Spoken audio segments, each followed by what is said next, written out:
तो श्री रत्नावती जी का चरित्र चल रहा था कल, और श्री रत्नावती जी के चरित्र में हमने कल श्रवण किया कि छोड़ी कुल की कहानी, सब मर्यादाएं छोड़ करके श्री रत्नावती जी ने वो पर्दा हटा दिया और जो ब्रज के संत महापुरुष आए हुए थे उन सब के चरणों में जाकर के नतमस्तक हो गए। सूरदास जी ने बहुत सुंदर भाव उस विषय में कहा है, वो हमने कल सुना था। उसके बाद ऐसी स्थिति हो गई कि राजा को खबर पड़ी, तो राजा को बहुत कष्ट हुआ। उसको लगा राजवंश की महिला और ऐसे खुले में ही नाचती है, संतों के बीच में कीर्तन करती है, करताल बजाती है, सब प्रकार की भावना रखती है।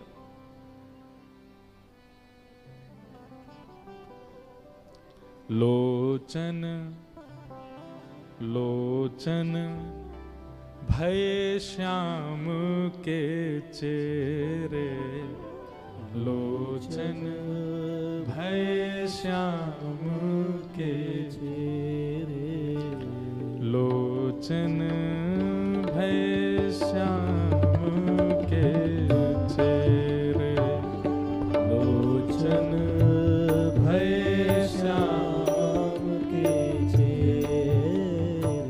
सूरदास जी कह रहे हैं, एते पे सुख पावत कोटिक, एते पे सुख पावत। भैया ये शब्द सूरदास जी के हैं, मीराबाई के पद, सूरदास जी के पद। जब ये पद आचार्यों के गाए जाते हैं ना, इनमें शांत मत बैठा कीजिए, गाया कीजिए।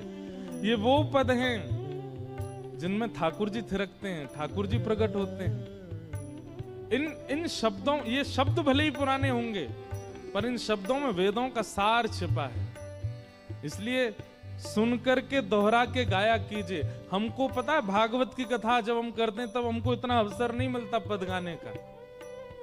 ये स्वच्छंद कथा होती है ना, इनमें हम खुली छूट है हमारी, हम खूब गाते हैं, नए नए पद लेके आते हैं, इसलिए आप गाइए साथी।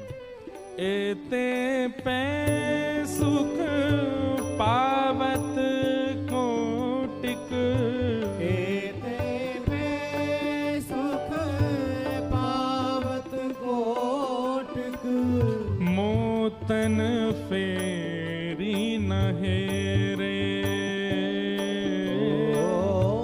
मोतन फेरी नहेरे, लोचन भय श्याम के चेहरे, लोचन भय श्याम के चेहरे। चेले मतलब, चेला क्या करता है?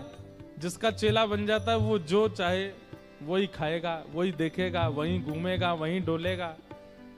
रत्नावती जी की स्थिति ऐसी हो गई है कि उनको कुल मर्यादा अब दिखती नहीं है, उनको अपने पति का भाव दिखाई नहीं देता है। लोग बाग क्या कहते हैं, क्या सोचते हैं, ये स्थिति केवल रत्नावती की नहीं, यही मीराबाई की है, यही सूरदास जी की है, यही कुम्मनदास जी की है, यही करमेती बाई की है। जो भी भगवत पथिक है उन सबकी स्थिति को सूरदास जी गा रहे हैं। उनके नेत्र कैसे हो जाते हैं? बोले ठाकुर जी के चेहरा बन गए, अब जैसे ठाकुर जी चाहेंगे वैसे घूमेंगे। लोचन भय श्याम के चेहरे, लोचन भय श्याम के चेहरे, हा हा करत परत हरि चरणन, हा हा करत परत हरि चरणन, हा हा करत परत हरि चरणन, हा हा करत परत हरि चरणन, भय उनके ऐसे बस भय उनके लोचन भय श्याम के चेहरे लोचन भय श्याम के चेहरे। रत्नावती कह रही हैं और क्या करते हैं ये नेत्र? हाँ, उनको वदन विलोकत निस दिन, उनको वदन विलोकत निस दिन, उनको वदन विलोकत निस दिन, उनको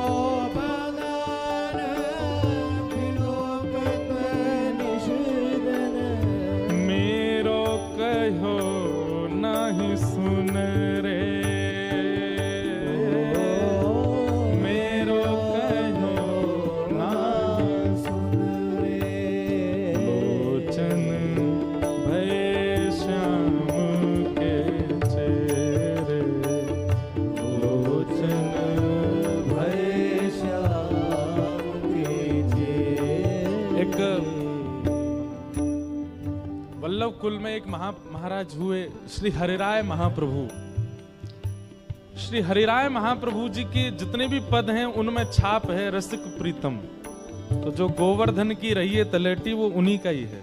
रसिक प्रीतम हित चित की बातें, वे आचार्य चरण थे लेकिन सब जगह उनके पद में छाप मिलती है रसिक प्रीतम। उनका एक पद मैंने गाया था, नैनन में ही राखूं पिया तो है। बहुत सुंदर पद है। नैनन में ही राखूं पिया तो है, तुम्हारी एक रोम की छवि पर जगत वार सब लाखों। हे राधा रमन लाल, आपके मुख पे आपके यौवन पे जगत वारूं, ये तो बहुत छोटी बात होगी। आपका एक रोम अधिकारी है जगत के वारने का, लेकिन क्या करें, हम जगत ही वार सकते हैं। लेकिन आपके सर्वांगीण रूप पर यदि वार ना हो तो जगत कम पड़ेगा। एक रोंक अधिकार रखता है जगत की न्योछावर लेने का। तुम्हारी एक रोंक की छवि पर जगत वार सब लाखों, भेंटूंगी अंग सकल सांवल को, अधर सुधारस चाखूं। रसिक प्रीतम संगम की बातें काहू सो नहीं भाकूं। चुप रहूंगी, किसी को नहीं बताऊंगी आप कैसे मिले, आपने कहां छुआ, कैसे दिखे, सुगंधी कैसी थी, नेत्र कैसे थे, अधरामृत कैसा था, किसी को बताऊंगी नहीं। पिया तो है नैनन में ही राखो, उनको वदन विलोकत निस दिन, उनको वदन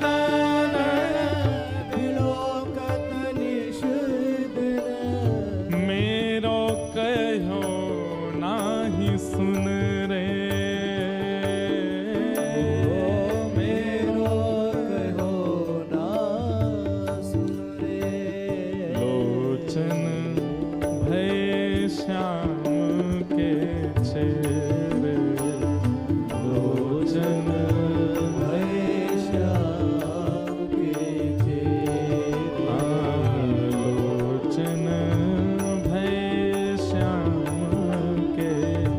चेहरे लोचन भय श्याम ललित त्रिभंगी छवि पे अटके, ललित त्रिभंगी छवि पे अटके, ललित त्रिभंगी छवि पे अटके, त्रिभंगी छवि पे अटके, फटके मुंह से तोरे, फटके मुंह से तोरे, या फिर कहो हाँ ना तो मुंह से तोरे,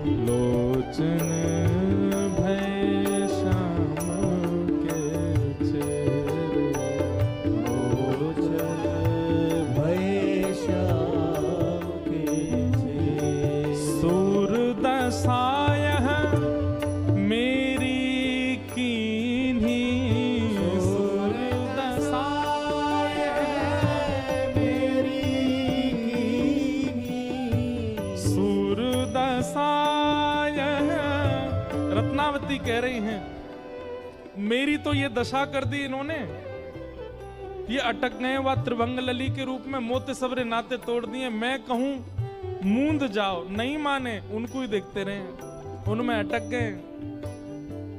कितने सुंदर भाव है। सूरदशाय मेरी कीन्ही, मेरी जो दशा है इनमें पूरा कारण ये नेत्र हैं। और आपन हरि से जोरे,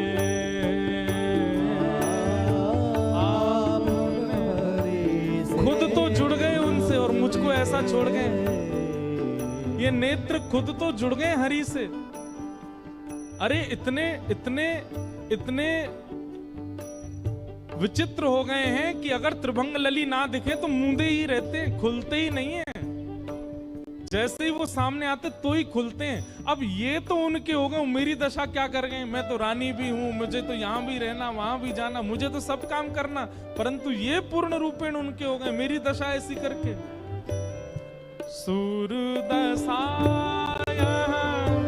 मेरी कीन्ही, सूरदशाय मेरी कीन्ही, आपन हरि से जोरे, आपन हरि से जोरे।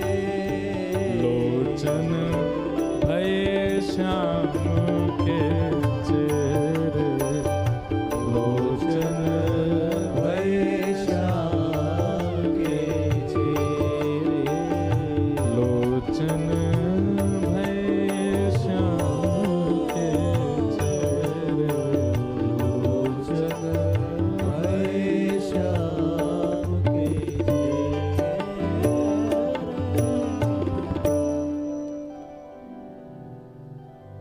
एक दासी के द्वारा केवल भगवत यश सुनने के कारण ऐसी स्थिति रत्नावती की हो गई। इतना त्याग, इतना समर्पण, इतना प्रेम तो वो दासी भी नहीं कर पाई ठाकुर जी से, जितना रत्नावती के चित्त में हो गया। जितना ज्यादा आप भक्ति मार्ग में अग्रसित हो जाते हैं, जितना ज्यादा, और एक बात कह दूं थोड़ी अन्यथा लग सकती है गृहस्थियों को, पर जितना त्याग में भक्ति मार्ग में प्रवेश कर जाते हैं, उतना ये बात विश्वसनीय हो जाती है कि आप तो एक पग बढ़ा रहे हैं, ठाकुर जी उठा के आपको 10-15 पग और आगे कर देते हैं, क्योंकि आपसे त्याग बन रहा है। ये ठाकुर जी की कृपा है, त्याग हो नहीं पाता उनकी कृपा के बिना।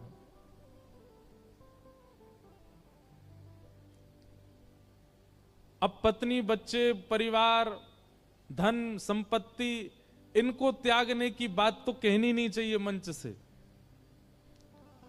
आप तो यह त्याग के दिखा दो, बस मान जाएंगे आपको। यह त्याग के दिखाई दो। महाराज, पत्नी छोड़ना आसान है आज की डेट में, कितने डिवोर्स हो रहे हैं देखो।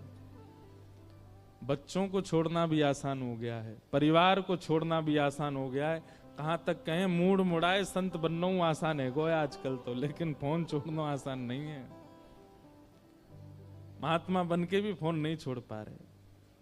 आप कहोगे महाराज जी पहले खुद तो हम क्या को छोड़े, हमारे तो पद है में, हमारी तो कथा पूरी, सब पद पदावली, हम तो यही थे सब याद करें।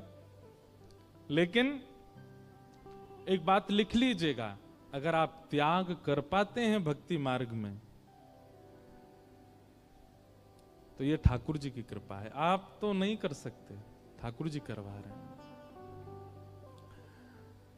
रत्नावती स्थिति में आ गई। अब इनके पिताजी, इनके पतिदेव दिल्ली में थे और रत्नावती जी के एक पुत्र हैं, वो पुत्र भी पिता के साथ ही दिल्ली गए हुए थे। इनके पुत्र का नाम प्रेम सिंह। जैसे ही राजा को पता चला कि रत्नावती जो हैं वो तो संतों के बीच जाती हैं, उनके बीच नृत्य करती हैं, उनको भोजन पवाती हैं और सब कुल खानदान की मर्यादा सब तोड़ दी, ये बात राजा को पता चली ही थी, बड़े चिंता में बैठे थे राजा, अब क्या करें कैसे करें। इतने में ही प्रेम सिंह पुत्र जो हैं उनका आना हुआ पिता के पास, और पिताजी उनको संबोधित कर रहे हैं, देखो आ गया बैरागन का बेटा, देखो आ गया उस साधु मूड मुड़ाई का बेटा। और ऐसे मंत्रियों से कहकर के हंसी करने लगे। प्रेम सिंह जी ने जब ये बात सुनी तो मन में उनके क्षोभ हुआ कि मेरे मां के भक्ति भाव में अग्रसित होने पर पिताजी इस प्रकार का उपहास कर रहे हैं हमारा। तो प्रेम सिंह ने अपनी माता जी को पत्र लिखा और पत्र में लिख करके बताया, बोले मां आज भरी सभा में मैं जैसी गया पिताजी ने मेरा अपमान किया, ये कहकर के देखो मूड मड़ाई का बेटा आ गया, बैरागण का बेटा आ गया। लेकिन मां मैं आपके चरणों में निवेदन करना चाहता हूं, मैं आपसे ये बात कहना चाहता हूं, मैं आपसे निवेदन करना चाहता हूं, ये हमारा अपमान नहीं है, ये हमारा सौभाग्य है कि हमारा परिचय अब ठाकुर जी से किया जा रहा है। बंधुओं एक बात बहुत ध्यान से सुनिएगा, कोई व्यक्ति अमृतसर में रहता है, वो हमारे ब्रज में आवे और वहां को जैसी परिचय दी हो जाए ये अमृतसर से आए, तो अमृतसर नाम आते ही पता है क्या याद आता है? अमृतसरी कुलचा, अमृतसर के पेड़ा की लस्सी, तीसरे नंबर पर फिर गोल्डन टेम्पल, फिर बागा बॉर्डर आदि आदि। लेकिन आप लोग खुद सोचो, जैसे ही कोई नाम लेता है मीराबाई, क्या याद आता है चित्त में? श्री ठाकुर जी, गिरधर लाल। जैसे कोई नाम लेता है गोस्वामी तुलसीदास जी, चित्त में कौन आते हैं? राम जी आते हैं, हनुमान जी आते हैं। जैसे कोई नाम लेता है हमारे चित्र विचित्र महाराज का, बिहारी जी याद आते हैं, पूनम दीदी का, हमारी किशोरी जी याद आती हैं। अपनी पहचान ऐसी बने कि हमारा नाम जब सभा में लिया जाए तो जितने लोग सभा में बैठे उनके चित्त में ठाकुर जी प्रकट हो जाएं। तब समझो कि हमारा भजन करना, हमारे जीवन में भक्ति करना सार्थक है कि हमारे परिचय से ठाकुर जी याद आते। कोई विषय याद नहीं आ रहा है, कोई संसारी भावना याद नहीं आ रही है। आपके नाम से धनवान होना याद आता है, गाड़ी बहुत सारी अच्छी है इनके पास, ये याद आता है, इनका बंगला बहुत बड़ा ये याद आता है, आदि आदि सब बातें याद आती हैं। पर आपके नाम से बाकी सारी चीजें गौड़ हो जाती हैं, लेकिन ठाकुर जी स्मरण में आते हैं, ये बड़ी बात है। प्रेम सिंह जी ने अपनी माता रत्नावती को पत्र लिख करके कहा, मां ये अपमान नहीं है, ये सौभाग्य है हमारा, और मैं चाहता हूं कि अब पिताजी ने जब आपको ऐसा कह ही दिया है तो अब आप इस पथ को छोड़िएगा नहीं, इस भाव को धारण करके रखिएगा, इस भक्ति मार्ग को आप त्यागिएगा नहीं। मां मैं सौभाग्यवान पुत्र मानना चाहता हूं अपने आप को, ये जान करके नहीं कि मैं एक राजा का बेटा हूं, मैं एक रानी का बेटा हूं, बल्कि ऐसा कल को मैं सुनूं कि मैं एक बैरागण का बेटा हूं, मेरा सौभाग्य होगा। प्रेम सिंह ने पत्र लिख करके अपनी मां को भेजा। एक बात कहें, जितनी माताएं बैठी बहुत ध्यान से सुने। कई बार देखा जाता है कि पिता यदि सद्विचार वाले नहीं है ना, लेकिन मां सद्भाव वाली है तो पुत्र में वो सद्भाव आते हैं। लेकिन जिस परिवार में मां ही सद्विचार वाली नहीं है, वहां के बालकों में सद्भाव आना मुश्किल है। पिता के दुर्व्यवहार का कभी कभी असर बालकों पर नहीं पड़ता, पर मां के विचारों का असर बहुत पड़ता है बालकों पर। हम तो निवेदन करते हैं कथा में कि मातृ जीवन होना, एक स्त्री होना, ये तपस्या से कम नहीं है।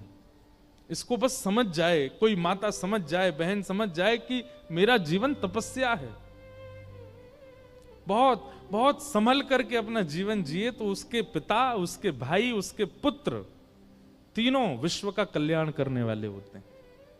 आज बहुत अच्छी बात हो रही थी, कब कक्ष में हम बैठे तो जिनके घर हम रुके वो बोली कि हम तो हाउस वाइफ हैं, तो साथ में एक और बहन बैठी थी, वो बोली आप कैसे कह सकते हैं कि आप हाउस वाइफ? आपने पति को बनाया, आपने पुत्र को बनाया, आपने पिता को बनाया, आप केवल गृहलक्ष्मी नहीं, सब कुछ आप ही तो कर रही हैं। बहुत संभल करके जीवन यदि जिए तो प्रेम सिंह जैसा पुत्र होगा।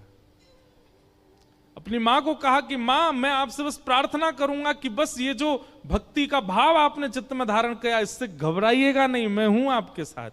मेरा सौभाग्य होगा कि कल मुझे कोई वैरागण का बेटा कहे तो। रत्नावती जी के हाथ में जब ये पत्र आया, अपने पुत्र के पत्र को पुष्प अर्पित करके, इत्र अर्पित करके रत्नावती जी हृदय से लगा करके आनंदित हो गई। तुरंत केश अपने जो अद्भुत एक स्वरूप सबसे बड़ा यदि किसी का होता है, वो भी माताओं का विशेष रूप से वो होता है उनके केश। केश त्याग की परंपरा यदि शास्त्रों में देखी जाए तो दो भाव से की जाती है। एक तो जब विरक्त हो जाता है व्यक्ति, इसको किसी संसार के किसी भाव से मेल मिलाप नहीं, तो वो केश त्याग देता है। दूसरा, मेरे स्वरूप से कोई रीझे ना, इसलिए भी केश त्याग किया जाता है।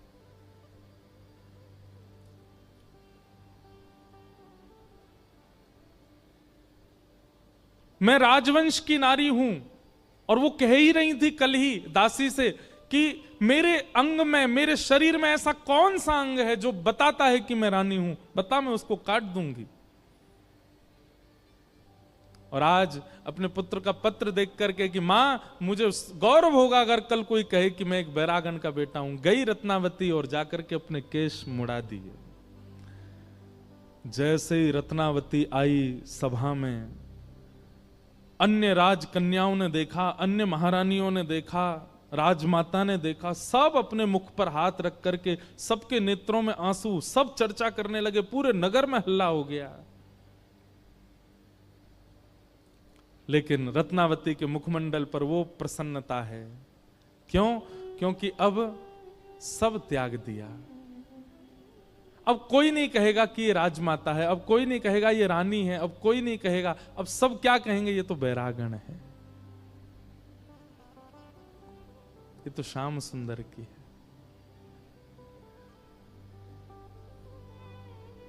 मीराबाई कहती हैं, हो बाला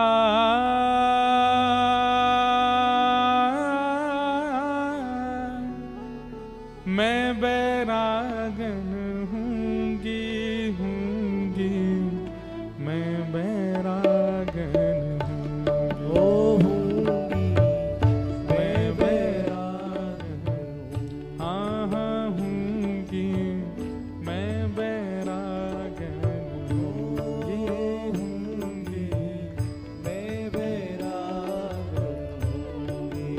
ओ जिन भेषा मेरो सावरो रीझे, जिन भेषा मेरो सावरो रीझे, जिन भेषा मेरो गिरधर रीझे, जिन भेषा मेरो गिरधर रीझे, हे जिन भेषा राधा रमण जू रीझे,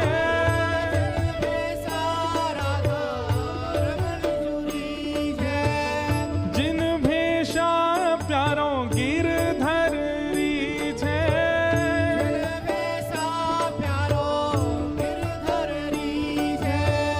जिन भेषा मेरो सद्गुरु रीझे, जिन भेषा मेरो सद्गुरु रीझे, जिन भेषा श्री वृंदावन रीझे, जिन भेषा श्री वृंदावन रीझे। वृंदावन रीझे, सदगुरु रीझे, ठाकुर रीझे, इनका मतलब क्या है कि जब आप वैष्णव तिलक उर्धपुंड धारण करते हैं, गले में कंठी माला पहनते हैं, हाथ में नाम जप माला लेकर के जब चलते हैं, जब निकलते हैं तो दूर खड़ा व्यक्ति कहता है भैया कोई वृंदावन को वैष्णव है, कोई वृंदावन जाने वाला होगा जरूर। अरे महाराज आप तिलक लगा करके अमृतसर में घूम लीजिए, दुकान पर जाएंगे, कहीं भी जाएंगे, एक व्यक्ति तो ऐसा मिलेगा पूरे दिन जो आपसे राधे राधे कह जाएगा। क्यों? जब कोई आपसे राधे राधे बिना परिचय के बोल जाए, जय श्री कृष्ण बिना परिचय के बोल जाए, तो समझ जाना वृंदावन रीझ गया, सदगुरु रीझ गए, ठाकुर रीझ गए हमसे। ओ जिन भेषा मेरो सावरो रीझे, जिन भेषा मेरो सावरो रीझे, मैं सो ही भेष धरूंगी हो, मैं तो सो ही भेष धरूंगी, हाँ मैं तो सो ही भेष धरूंगी हो, मैं तो सो ही भेष धरूंगी। अरे हाँ मैं बैरागन होऊंगी, मैं बैरागन होऊंगी, मैं बैरागन होऊंगी, मैं बैरागन। मीराबाई कहती हैं ओ कहो तो कुसुमल साड़ी रंगावा, कहो तो कुसुमल साड़ी रंगावा, कहो तो कुसुमल साड़ी रंगावा, कहो तो कुसुमल साड़ी रंगावा, ओ कहो तो भगवा भेष, कहो तो भगवा कहो तो मोतियन मांग भरावा, कहो तो मोतियन मांग भरावा,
दो पंक्ति कम है।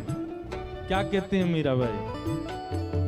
यातन की मैं करूं किंगरे, यातन की मैं करूं, हाँ यातन की मैं करूं किंगरे, यातन की मैं करूं किंगरे। ओ रसना नाम कहूंगी,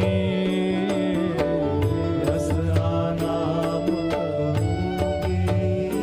ओ मीरा के प्रभु गिरधर नागर, मीरा के प्रभु गिरधर नागर, मीरा के प्रभु नटवर नागर, मीरा के प्रभु नटवर नागर। मैं तो साधु संग करूंगी हो, मैं तो साधु संग करूंगी हो, मैं तो वैष्णव संग करूंगी, हाँ मैं तो वैष्णव संग करूंगी। अरे हाँ मैं बैरागन होंगी, मैं बैरागन हाँ होंगी, मैं बैरागन होंगी, मैं बैरागन होंगी। ओ बाला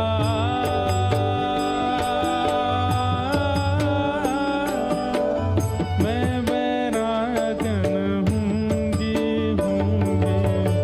मैं बैरागन होंगी, मैं बैरागन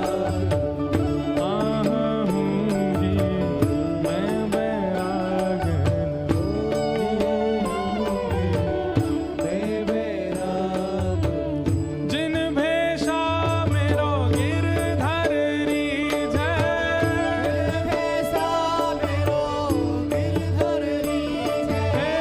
जिन भेषा मेरो सांवरो रीझै,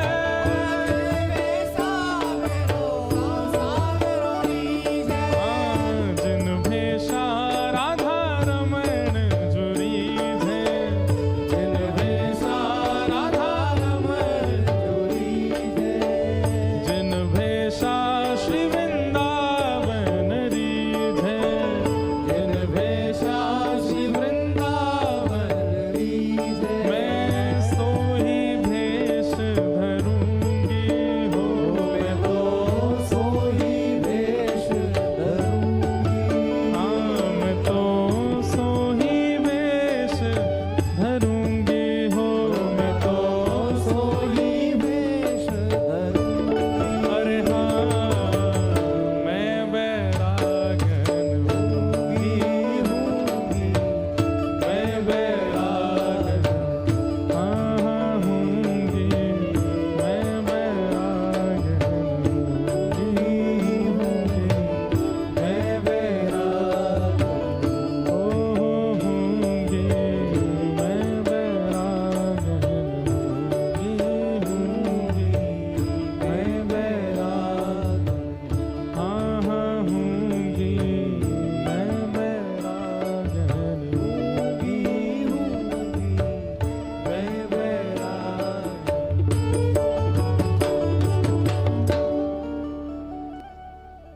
रत्नावती जी ने वैरागण भेष धारण किया। वैरागण भेष का मतलब कहीं ऐसा ही नहीं जैसा रत्नावती जी ने धारण किया। किसी भी प्रकार से हम अब ठाकुर जी को जो प्रिय लगता वैसे रहेंगे, वही वैरागण भेष है।